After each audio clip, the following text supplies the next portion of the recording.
దైవజనుడు మార్టిన్ గారు షాలేములో విశాఖపట్నంలో ఆయన సేవ చేసేవారు. దైవజనుడు బక్సింగ్ గారితో కలిసి బాగా పరిచర్య చేసిన వారు. ఆయన అంటే అనేక మంది ఉన్నారు, కానీ అభిషేకించబడిన ఆ ఆరుగురిలో బక్సింగ్ గారితో బాగా సన్నిహితంగా ఎక్కువ కాలము అంటే 15-14 సంవత్సరాలు 17 సంవత్సరాల వయసులోనే ఈయన సేవకు రావడం వల్ల ఎక్కువ కాలము మార్టిన్ గారే బక్సింగ్ గారితో ఎక్కువ పరిచర్యలో ఉన్నాడు. ఆయన ఆ దైవజనుడిని మరి ఆయన సేవా విధానంలో ఆయన రాజమండ్రి నుంచి విశాఖపట్నం ట్రాన్స్ఫర్ చేశారు 1972వ సంవత్సరంలో. ఈ 72వ సంవత్సరంలో దైవజనుడు విశాఖపట్నం వచ్చిన తర్వాత రమారమి ఆయన మరణించేంతవరకు 2004వ సంవత్సరం లేక 2003వ సంవత్సరము నవంబర్ వరకు ఆ దైవజనుడు సజీవంగా ఆయన భూమి మీద ఉండి దేవుని యొక్క పరిచర్యను చేశారు ఆయన. రెండవదిగా ఆ దినాలలో మరి మార్టిన్ గారికి చాలా ఉత్తరాలు వచ్చాయన్నమాట. ఆయన చాలా పెద్ద దైవజనుడు. ఆయనకి చాలామంది దైవజనులకు ఉత్తరాలు రాసేవారు. ఆ రోజుల్లో పెద్ద దైవజనులకు ఉత్తరాలు రాసేవారు అన్నమాట. అయ్యా, మేము ఒకవేళ కాలింపాంగులో కాన్వకేషన్ పెడుతున్నారనుకో, ఈ కాలింపాంగులో కాన్వకేషన్ పెడుతున్నప్పుడు బక్సింగ్ గారితో మరి జతపని వారుగా కలిసిపోసిన పెద్దలకి ఉత్తరాలు రాసేవారు. అయ్యా, పలానా డిసెంబరు 17వ తేదీ నుంచో 18వ తేదీ నుంచో లేక 16వ తేదీ నుంచో పరిశుద్ధ సమాజ కూడికలు పలానా మరి కాలింపాంగులో వెస్ట్ బెంగాల్లో కాలింపాంగ్ అనే ప్రాంతంలో మేము మరి కాన్వకేషన్ పెడుతున్నాం, మా కొరకు ప్రార్థన చేయండి అనేవారు. అప్పుడు దైవజనుడు ఏం చేసేవారు తెలుసా? వారు పరిశుద్ధ సమాజ కూడికలకు పెడుతున్నారు అంటే వాళ్ళు ఒక్కరే ఇంత డబ్బును భరించడం కష్టం కాబట్టి మన దగ్గర నుంచి కొంత సంధానం వాళ్ళకి పంపించాలి, కొంత డబ్బును పంపించాలని ఏం చేసేవారంటే మార్టిన్ గారు వాళ్ళకి ఒక చెక్కు రాసి పంపించేవారు. ఆ రోజుల్లో ఆ చెక్కు రాయడము కానీ లేకపోతే వాళ్ళకి డబ్బును మనీ ఆర్డర్ చేయడము కానీ వాళ్ళు చేసి విశాఖపట్నం నుంచి పంపించేవారు. అక్కడికే కాదు, వాళ్ళు ఎక్కడికైనా సరే పోనీ ఎవరైనా అయ్యా మేము మందిరం కట్టుకుంటున్నాము, మా మందిరం గురించి ప్రార్థన చేయండి అని బక్సింగ్ మార్టిన్ గారిని అడిగితే మార్టిన్ గారు ఏం చేసేవారంటే అయ్యో వారు దేవుడు మందిరం కడుతున్నారట పలానా చోట, ఆ మందిరానికి ఇంత డబ్బులు పంపించండి అని చెప్పేవారు. ఆ డబ్బులు అక్కడ పంపించేవారు. అలాగా ఈ తూర్పుగోదావరి కానీ పశ్చిమ గోదావరి కానీ విశాఖ కానీ విజయనగరం కానీ శ్రీకాకుళం కానీ ఈ కోస్తా ఆంధ్రాల్లో మార్టిన్ గారు ఎక్కువ పరిచర్య చేశారు. ఇదే స్థలాలలో ఎవరు ఏ పరిస్థితుల్లో ఉండి వాడిని ప్రార్థన చేయమని అడిగినా ఈ స్థలాలే కాక ఇండియాలో ఎన్ని రాష్ట్రాలు అంటే 29 రాష్ట్రాల నుంచి ఆయనకి ఏ ఉత్తరం వచ్చినా ఆ దైవజనుడు వారికి డబ్బును పంపించేవాడు. ఇలా కొంతకాలం జరిగింది, బాగానే జరిగింది. ఆ తర్వాత మరి ఏం చేసేవారు అంటే ఆయన ప్రతి సంవత్సరము కూడా వాళ్ళకి క్యాష్ అంటే బ్యాంకులో ఉన్న డబ్బు అంతటిని కూడా తీసేసేవారు.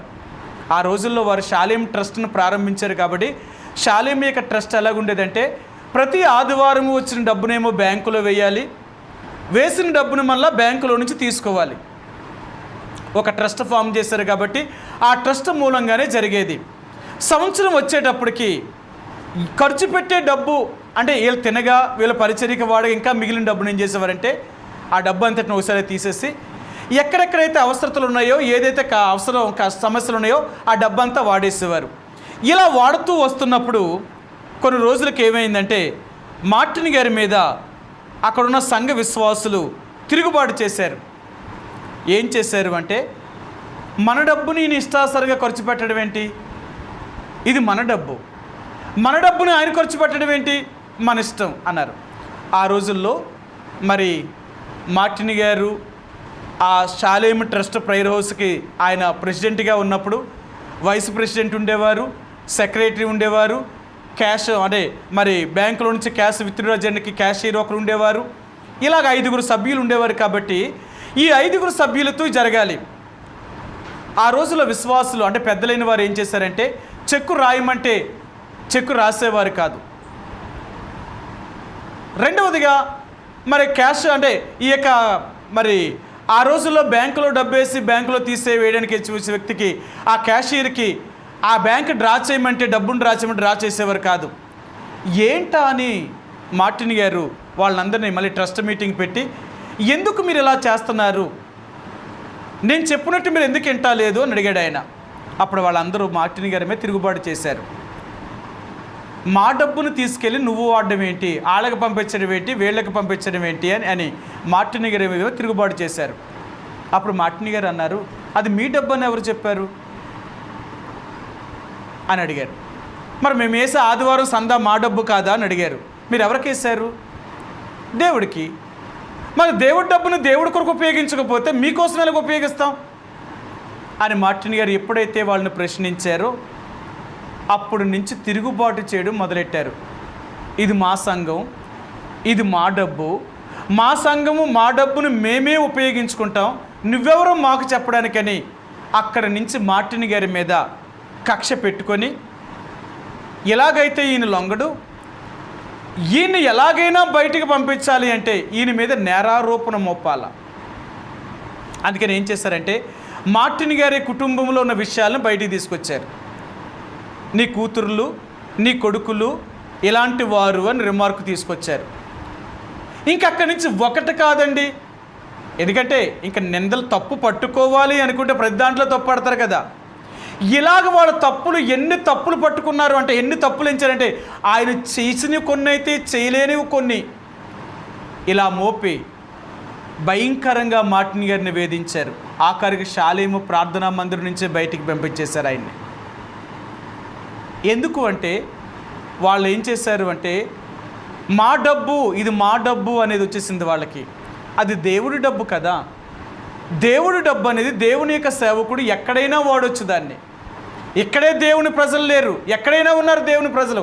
ఒకరి సమస్యను ఒకరు తీర్చుకోవాలి. అలా కదా ఈనాడు కాన్వకేషన్ పెట్టారు అంటే కాన్వకేషన్కి ఒక సంఘమే భరిస్తలేదు, అక్కడున్న వాళ్ళే భరిస్తలేదు.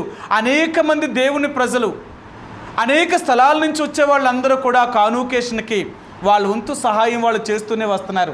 అలాగే కదా మీటింగ్స్ అన్నీ కూడా జరుగుతున్నాయి.